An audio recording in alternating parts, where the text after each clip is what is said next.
I don't think I've ever been as excited to see you guys as I am today. So I mean that with all sincerity because it means it's finally Tuesday press conference. It's game week. So that's exciting times for everybody because, we all love what we do. And, especially in the sports realm, that's why we got into this business. So obviously everybody's got different roles, but man, it's just finally good to get this thing going, and we're ready to kick it off. I'm very anxious to see our team play somebody other than ourselves, and kind of further the evaluation of where we are right now as a team. There's just only so much you can do practicing against each other with the amount of familiarity you have with each other. You practice against each other all spring, and they skills and drills all summer, and then all camp, and it's just harder to get a true evaluation when you don't have another opponent. And so it's good to be able to play somebody and kind of gauge where we are and what kind of work we've gotten done in camp. I think we've had a good camp. I really do, but it's been different this year. It's been a different camp from a schedule standpoint. The past several years, I don't know, 4+ years, we've been starting school on a Wednesday around here, and we've been playing 10 days later. And the routine was very different this year because we started on a Wednesday and we played 17 days later. So had an extra week of school built in there from a preparation standpoint. So that was a little different, but I think that we've managed that well. I like where our team is and the spirit of the team. The chemistry of the team. I like the look in their eye. I felt like last night would be one of those days where, they'd probably have a little different skip to them, and they did. Everybody's excited to finally, kick the season off, and again, that's what we do all the work for is this time of year. So ready to get it going. I think we're fairly healthy. I think we've been very fortunate from that regard. As far as injury guys, we Caleb Bevel, who's a transfer in here, he and his brother Kelby. Caleb came in with a fractured hand, and he's a guy that's ineligible this year, but he's a guy that's on our injury report. And Tucker Israel, y'all all know about. He's getting closer every day. Hope that he's going through practice, he's going through the drills. He's not quite 100%, but he is getting closer, so it's good to have him back out there. The biggest loss that we've had is Corinne Wiggins. That's the only season-ending loss that we've had come out of camp, and he had his surgery this past Friday. Spirits are good, and kind of starting that process. So he'll obviously redshirt this year and have a whole year to get back ready to go. Chris Register. We're going to hold him out this week. He's had a couple of stingers. Got a little nerve irritation in his trapezius area or whatever. So we're just kind of put him on the shelf the last few days, and we're going to hold him out this week and then reevaluate him first of next week. So hopefully he'll be okay and able to get back out there sooner than later. The only other guy that we're probably could play, but we're going to try to hold him this week is Seconder. Has had a great camp, has really done a nice job for us. Little bit of scar tissue irritation. Could play. Could have played if we needed him to, but it was something that was kind of bothering him a little bit. So we just did just a very minor cleanup procedure on a little scar tissue area, and again, probably could play this week, but we're going to probably hold him and just see if we can get him back out there next week. He should be ready to go. So injury-wise, we're in pretty good shape. But and on Stanton, I'm really proud of him. I don't think people really understand the magnitude of his injury. He tore every single ligament in his knee, all of them. And to see the camp that he's had and how he's worked to get himself back, I'm just really proud of him and excited he's going to have an opportunity to get back out there. But this is just kind of one of those little things that we just want him to – we don't want it to be something that lingers throughout the season. So expect him to be ready to go next week. But other than that, everybody's back in practice and good to go. Speaking of Wofford, first of all, I really can't tell you how much respect I have for Coach Ayers. I mean, he is a great football coach. He is a great man. I mean, I just think the world of him as I've gotten to know him. He would win anywhere. He'd win at Clemson. He'd win at Alabama. He wins at Wofford. He would win anywhere. This guy is as good a coach as there is in the country, and I really believe that. But he is an outstanding person that I think is, the epitome of what a coach should be. He represents the game, loves his players, loves his coaches, and just a class act in every regard.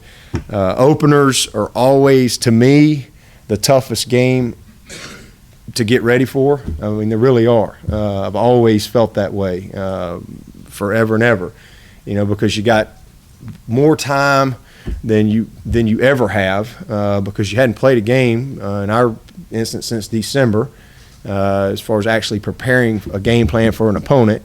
So you have all spring, all summer, all camp, and it's just the toughest game. There's a lot of unknowns in the opening games every single year. You study everything from last year, but there's always wrinkles, so there's always adjustments that have to be made. From a sheer game standpoint, you haven't played a game. There's new personnel every year. Some guys you've seen on tape, some guys you haven't. So again, just a lot of unknowns, but I think it's especially tough when you're playing a veteran team like Wofford. This is the team that they got 10 starters back on offense. They list 8 starters back on defense, but technically they have 15 guys on defense who have started at least one game. So this is a football team that is very different from us. This is a very, very, very veteran football team, and we've got some good veterans, a good mix, but we're a very inexperienced team with the amount of freshmen that we have on this roster. So it's going to be a challenge. This is a tough team and a veteran team. So when you play a group like this, they're going to pride themselves in the precision of what they do, and we got to be able to match that. There's no question. And to execute at a high level right out of the gate is always a challenge. And hopefully we're going to be ready for that. But we're going to find out this week. But at the end of the day, for us, this is what we do. We love it. We get 12 Saturdays. This is just one of 12. They're all the biggest game of the year. I can't express that enough to you.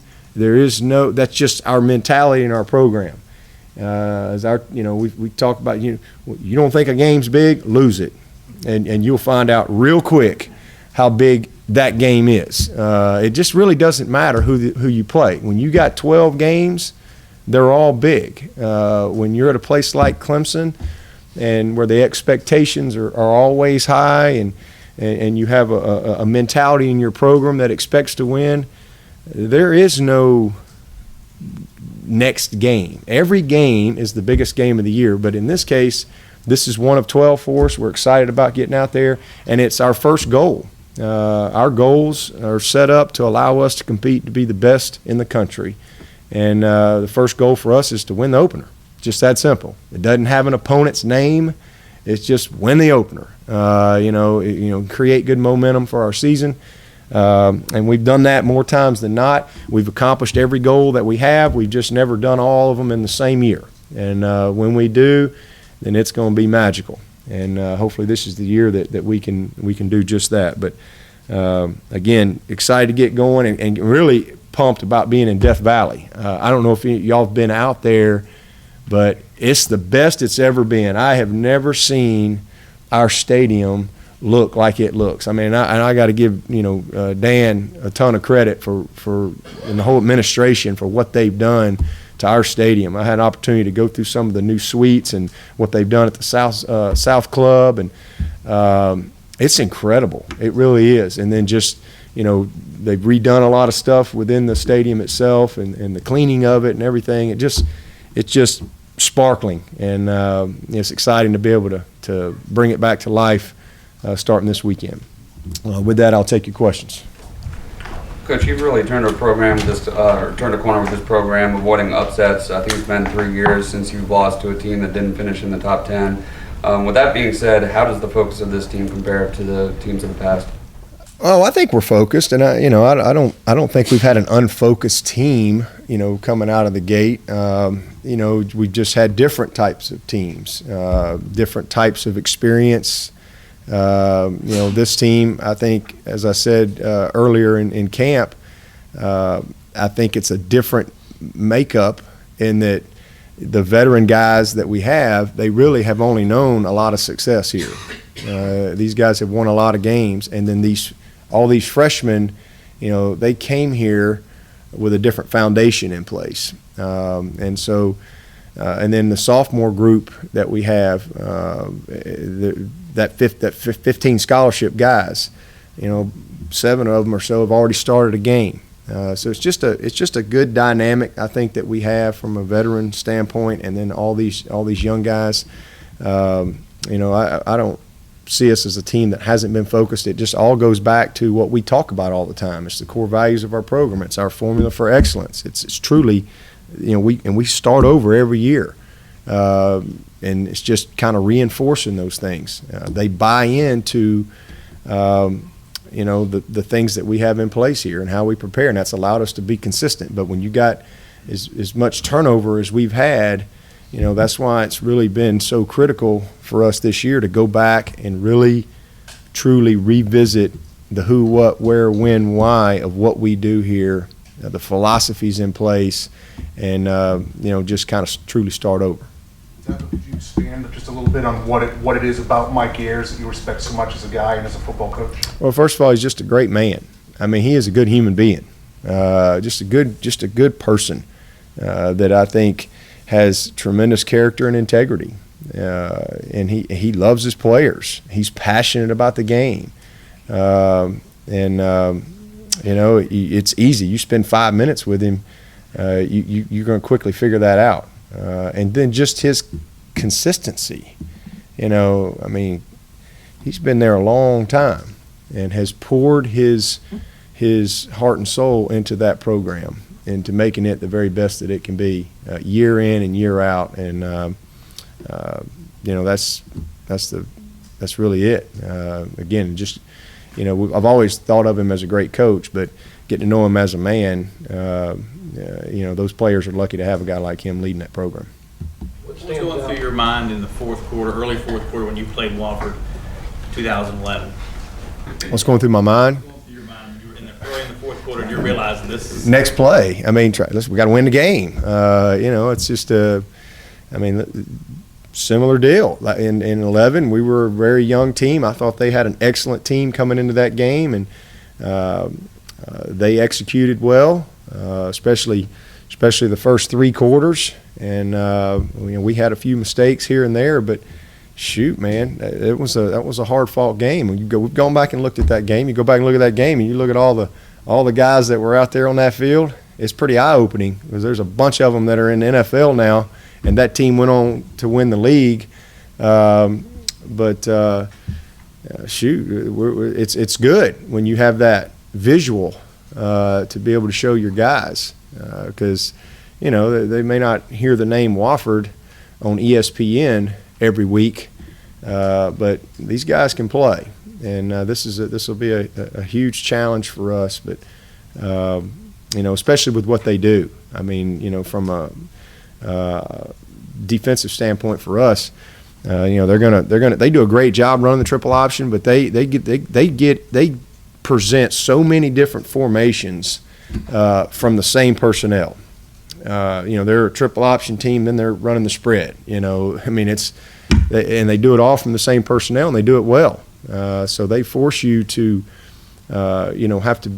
You make a mistake, they're going to make you pay. Alignments, eyes, leveraging the ball outside in, discipline up front, on and on and on. They're just really good at what they do, and that showed up in that 2011 game But hey, we found a way to win the game. We found a way to achieve the opener. There's nothing up there that says win the opener by 4 touchdowns.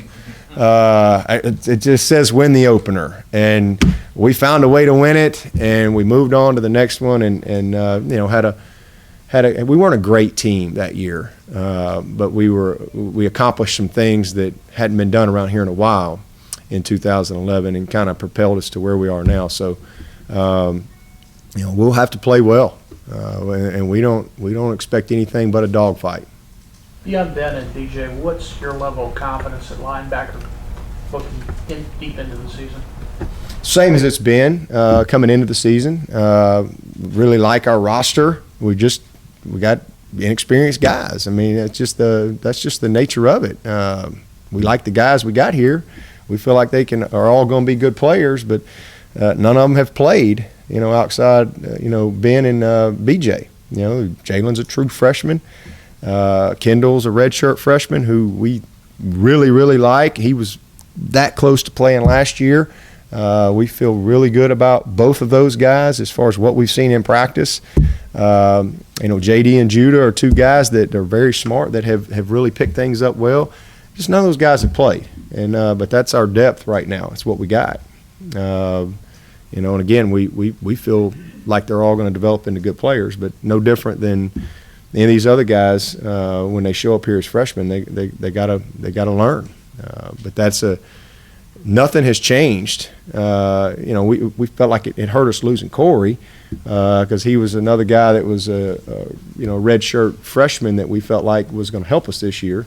That was a little strange, but and we weren't expecting that. But Jalen was a guy that was probably going to win one of those jobs either way. Really, really impressed with what that young man has done. So. Kind of like it was when Ben Boulware came in here, and he was a freshman backup, and hey, good player. Well, we got to see him play. That's kind of where we are at linebacker. It's no different than what we knew coming in. Good first group, really good first group up front, 7. Inexperience behind them. Outstanding secondary with depth and talent and experience.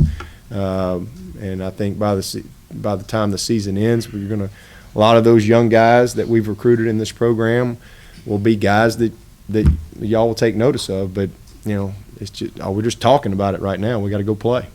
And on the defensive line, is there any chance that Rieger will rejoin the team?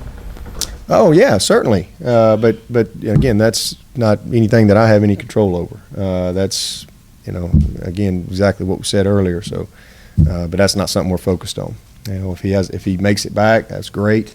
That'd be great for him. But we're moving on. You've said all along that your goal is to make this program consistent, and then maybe one year something special could happen. Do you feel like you're close to having the pieces together that something special could happen? And what would have to happen this year? Well, I mean, I definitely think that we're closer to being the program that I want us to be, closer than we've ever been. Certainly from where we started 6 years ago, and back to 2011 when we won 10 games for the first time since 1991 or whatever it was. We won the 90. We won the league for the first time since 1991. There were just a lot of things that a lot of walls around this program, and we've kind of just been knocking them one down at a time. And my message to the team that year was, all right, we did some good things, but let's just kind of put our head down and let's go have 3, 4, 5, 10+ win seasons. Then you can become relevant. And I think that's what's happened. I mean, we've become relevant. Are we elite? We hadn't proved that yet. I think we're, one of those teams that has a chance, and I felt that way for the last few years. I feel like we're a team coming into the season that's got a shot. And that's really all you can ask for, is to have a program that gives you a chance to compete at the highest level year in and year out. And that's the type of consistency that I want to be a part of. And I think that's where we are from year to year. Somebody asked me last night, could this be the best year? Could this be the best team or something? I don't know. And my thing is that stuff's measured differently. We won the ACC in 2011, but I thought our team last year was better. But we weren't ACC champions. So, there's different ways that people look at that stuff from year to year. But at the end of the day, what do we get out of the team that we have? What type of player development do we have in our program? Not just as football players, but as men. How are we graduating our players? 120 seniors, 114 graduates. There's real metrics that I look at to kind of gauge where we are as a program. And I think that we have a great foundation in place. We have a good tradition here, but we still got a lot of work to do. And for us, my goal, as I've said many times, is by 2020 to look back and say, man, we just had the best decade in Clemson football history. And we're just kind of halfway into that. Our recruiting has become very consistent. Again, our academics, 5 out of my 6 years, we've been top 10 in the country academically. We've become very consistent in a lot of areas. And I think it takes that, we have a mentality in place. We have certain metrics, certain things that are in place now that we didn't have 6 years ago. We have everybody on the same page. And so it's exciting times to be here at Clemson. But we just got to keep our head down, stay hungry, stay humble, and just keep working. It's a daily deal. Just try to have the best Tuesday we can have today. Coach, coming off of that question, coming into the season ranked 12th, having one of the best quarterbacks in the nation, are you fielding those questions a lot? Like, could this team be a national championship contender? And is there more of a buzz around Clemson coming into this season? Oh, I definitely think that's a fact as far as, outside people's perception may be different toward Clemson than where it was 6 years ago. And I think that's a good thing. I mean, everybody wants to, have a program that other people look at and say, man, they got a pretty good program, pretty good team. Hey, they're one of those teams that have a chance. People recognize past success and stuff like that. Yeah, everybody wants to be a part of that. Certainly would rather have that than every year, to be a team that nobody ever sees as having a chance and nobody ever sees you as being a team that could end up in the rankings and things like that. So I think we've made great progress there. But that's all part of it, in learning how to handle success, learning how to handle the adversity, not get distracted by things that don't matter. Understand the reality of all of those things are just based on past performances, not anything to do. We haven't played it down. We have potential. And, but it's, as I tell our team all the time, you don't play the game on paper, and it's not a game of potential. I mean, it's a game of performance, and that's all that matters when it's all said and done. So there's no question with there's 3 teams in America that have had 4 10-plus win seasons. That's a very small group out of 120-something, and that's hard to do, all right? I mean, that's all levels, 120-something teams or whatever it is. So that's the type of consistency that we want to be known for, because if we can continue to do that, then hey, we will pull it together. We will have that magical year where maybe we get a certain break, or everybody stays healthy, or whatever. But can't worry about those things on the outside. We just truly have to stay focused on what we're doing here on a daily basis. You've made the comparison to the 2011 team, particularly with the high amount of freshmen. How's the leadership different 4 years later? Yeah, it's very different. I mean, very, very different. Not that those guys were bad leaders. They were excellent leaders. I mean, we had some guys on that team, man, there were some really good football players in that senior group. But the difference is none of those guys had the success that this group has had. This group doesn't know anything else. They don't know anything else. This is the only culture they know. None of those guys in 2011, those seniors, they didn't come here for me to be their head coach. We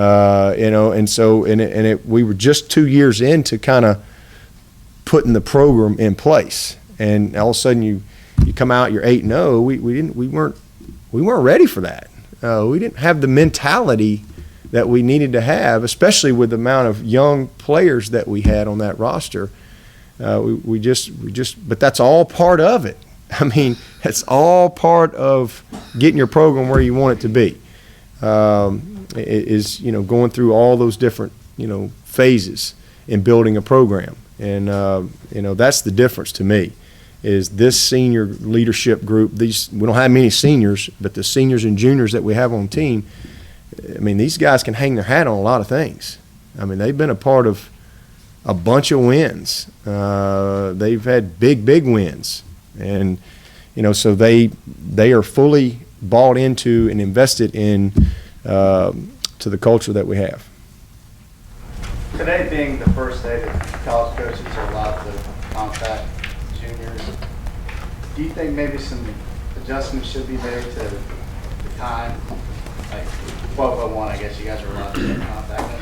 Should it be later in the day, maybe when kids aren't trying to go to sleep and you're ready to go to school? Yeah, that's kind of silly. But we got some tired coaches walking around here today. Yeah, it's that's kind of a common sense thing.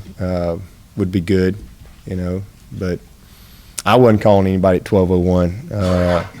I think I was asleep at 12:01. But I know we had a few of our coaches. But yeah, that's it's kind of something that they could say, okay, not before whatever 7 a.m. or something. Yeah, but how big is the gap between Nick and Kelly? It's pretty big right now.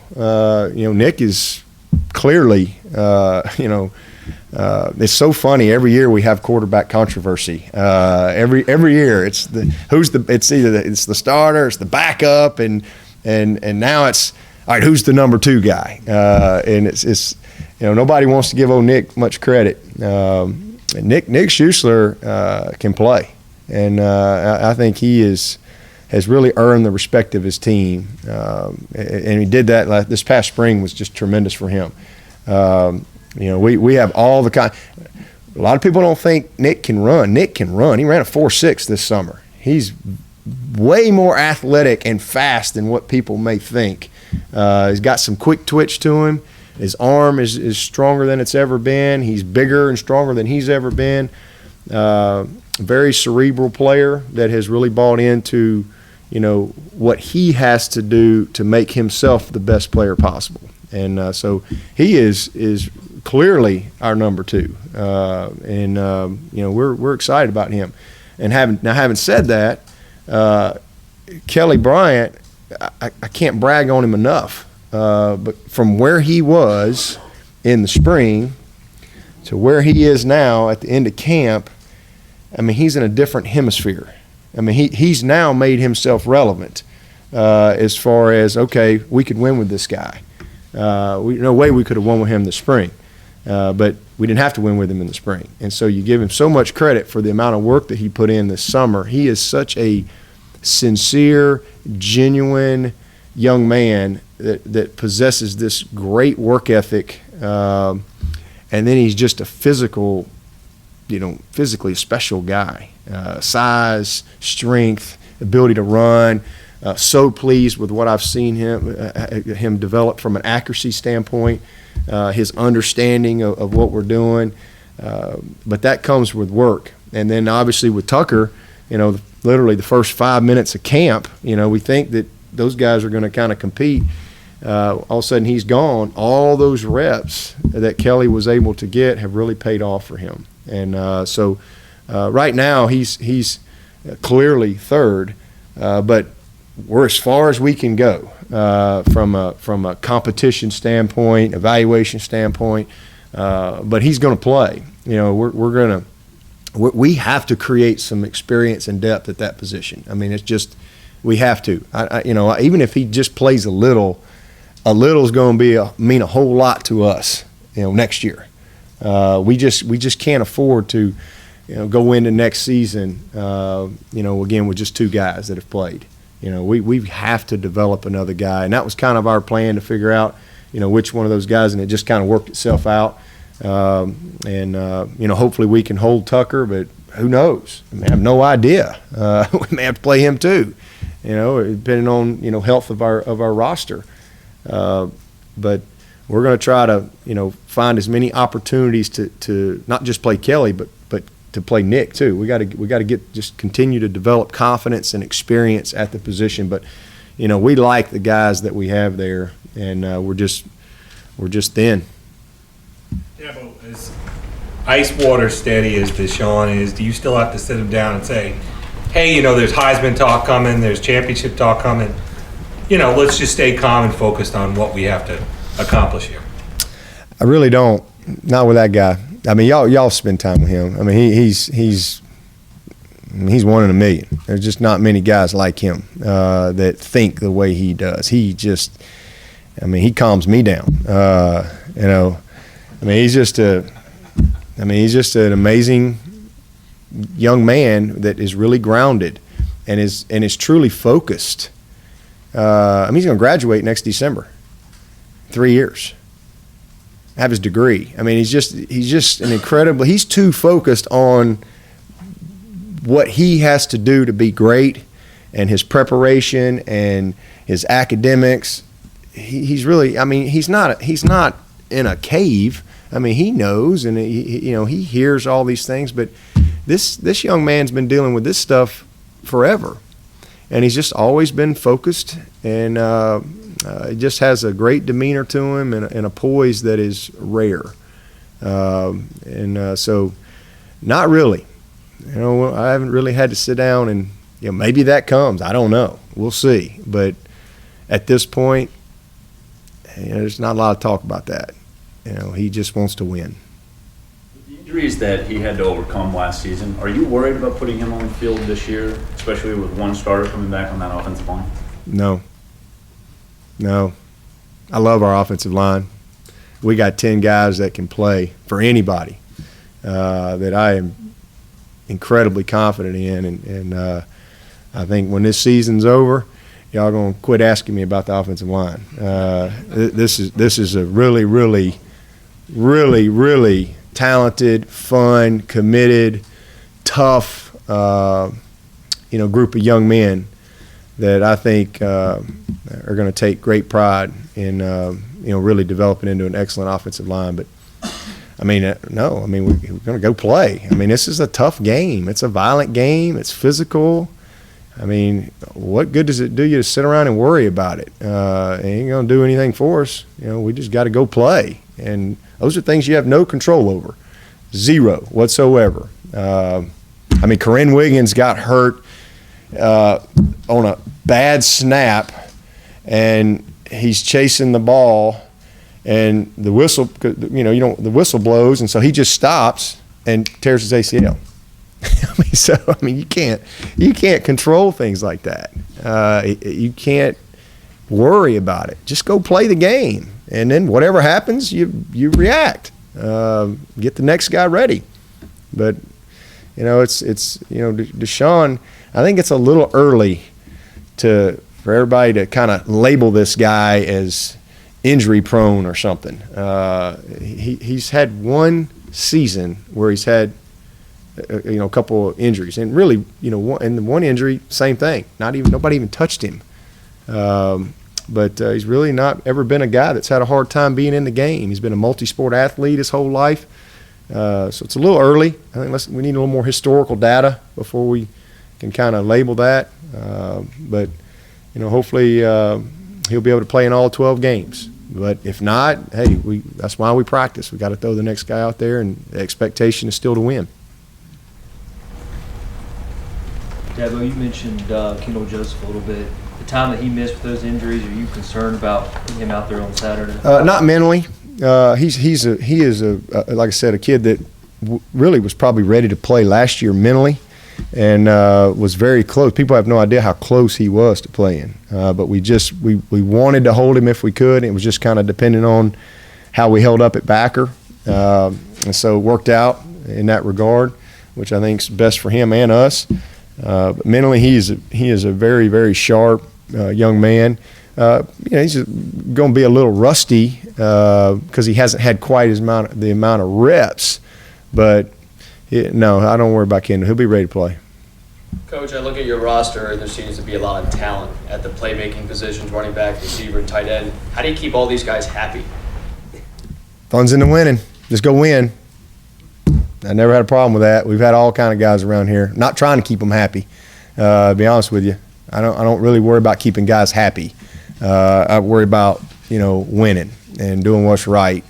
And you get what you earn here. That's been that way from day one. You get what you earn. I tell everybody that in the recruiting process. I don't promise anybody nothing. You're going to get an opportunity. If you're the best guy, you play.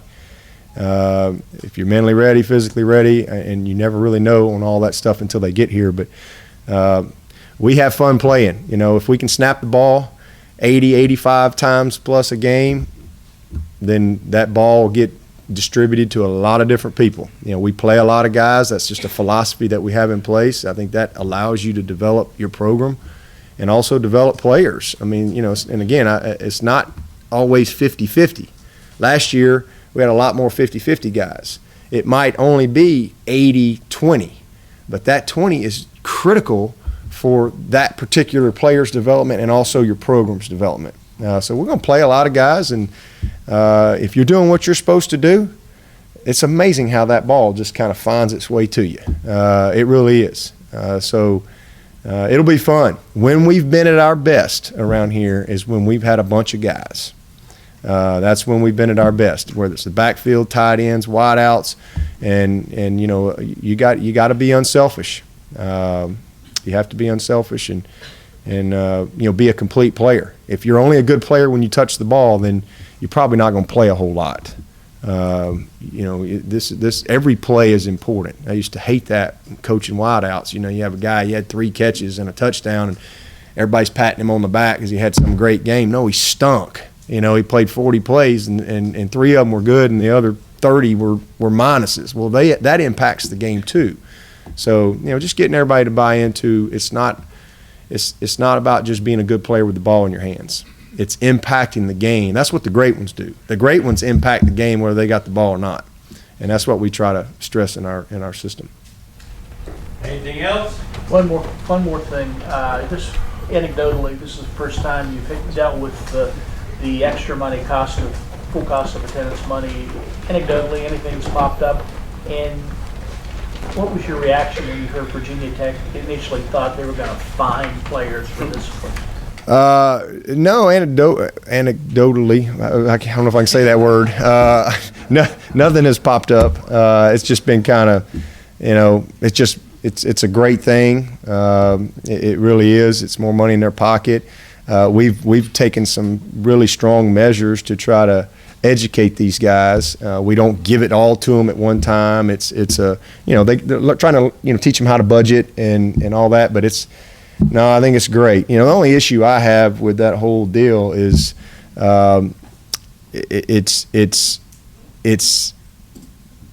it's not equal. There's so many people create this cost of attendance, and it's going to become an issue in recruiting because it's the first time that legal cash has been a part of the equation of somebody making a decision.